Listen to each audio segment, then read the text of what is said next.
తుని బాలిక అత్యాచార ఘటనలో పోలీసులు కట్టుకథలు అల్లుతున్నారని అన్నారు జై భీమ్రావ్ భారత పార్టీ అధ్యక్షుడు జడ శ్రవణ్. పోలీసులు అల్లుతున్న కథలు రాజమౌళిని మించిపోయాయని తెలిపారు. పోలీసులు అన్ని వ్యవస్థలను చేతుల్లోకి తీసుకున్నారని, పోస్ట్మార్టం రిపోర్ట్ కూడా అనుకూలంగా మార్చుకున్నారని ఆరోపించారు. అంతమంది పోలీసులు ఉంటే నిందితుడు ఎలా పారిపోతాడని, పోలీసుల మధ్యలో నుంచి వెళ్లి చెరువులో దూకడం సాధ్యమా అని ప్రశ్నించారు. నిందితుడు చెరువులో దూకుతుంటే పోలీసులు ఏం చేస్తున్నారని అన్నారు. ఈ ఘటనపై న్యాయ పోరాటం చేస్తామని జడ శ్రవణ్ స్పష్టం చేశారు.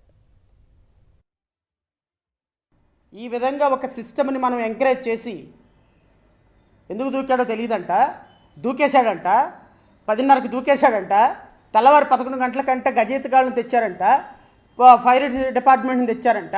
ఆ గజెత్గాళ్ళు 11 గంటల కంటే చచ్చిపోయాడని నిర్ధారణ చేసుకున్న తర్వాత బాడీని తీసుకెళ్ళి పంచనామా చేసి తల్లిదండ్రుల కొడుకు కూతురు మొఖాన్ని పడేశారంట.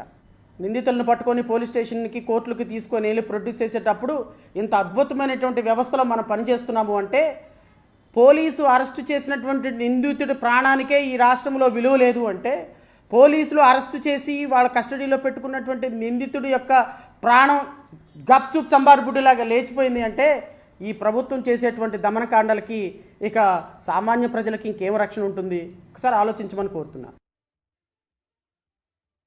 జడ్జి గారిని తీసుకువచ్చి ఇంక్వెస్ట్ చేయాల్సిన పరిస్థితి ఉండగా ఎందుకు మెజిస్ట్రేట్ని తీసుకురాకుండా కేవలం ఆర్డీఓతో ఎంక్వెస్ట్ చేశారు?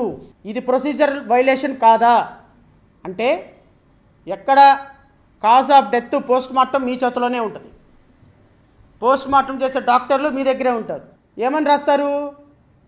దెబ్బలతో చనిపోయినాడని రాయరు, నీళ్ళల్లో దూకి ఊపిరాడక చనిపోయినారని పోస్ట్మార్టం రిపోర్ట్లో రాసిస్తారు. పోస్ట్మార్టం రిపోర్ట్లో ఊపిరాడక చనిపోయారని రాసేసేసి పోస్ట్మార్టం రిపోర్ట్ క్లోజ్. ఇప్పుడు ఈ సిఐ చెప్పాడు కదా, తలకాయ లేని సిఐ రేపొద్దున దీని మీద ఇన్వెస్టిగేషన్ పడితే ఒక్కొక్కడు యూనిఫామ్ ఇప్పదీసి చట్టం ముందు నిలబెట్టే రోజు ఒకరోజు వస్తుంది. కంగారు ఏం లేదు. ఈ కేసును నేను ఖచ్చితంగా వదిలే ప్రసక్తే లేదు. బాధితులతో ఆల్రెడీ మాట్లాడాను. మీరు ఇంక్వెస్ట్ ఈరోజు కంక్లూడ్ చేసేసారు. ఖచ్చితంగా సోమవారం ఖచ్చితంగా హైకోర్టులో పిటిషన్ మూవ్ చేస్తాం. ఖననం చేసినటువంటి బాడీకి మరలా రీపోస్ట్మార్టం హైకోర్టు పరిధిలో, హైకోర్టు సమక్షంలో రీపోస్ట్మార్టం జరగాలి. ఇండిపెండెంట్ డాక్టర్ల చేత రీపోస్ట్మార్టం జరగాలి. నిజంగా కాజ్ ఆఫ్ డెత్ అతనికి మునిగి చనిపోయినాడా, పోలీసు దెబ్బలతో చనిపోయిన తర్వాత నీళ్ళల్లో పడేశారనే అంశాల మీద ఇన్వెస్టిగేషన్ జరిగేంత వరకు జై భీమ్రావ్ భారత పార్టీ వదలదు.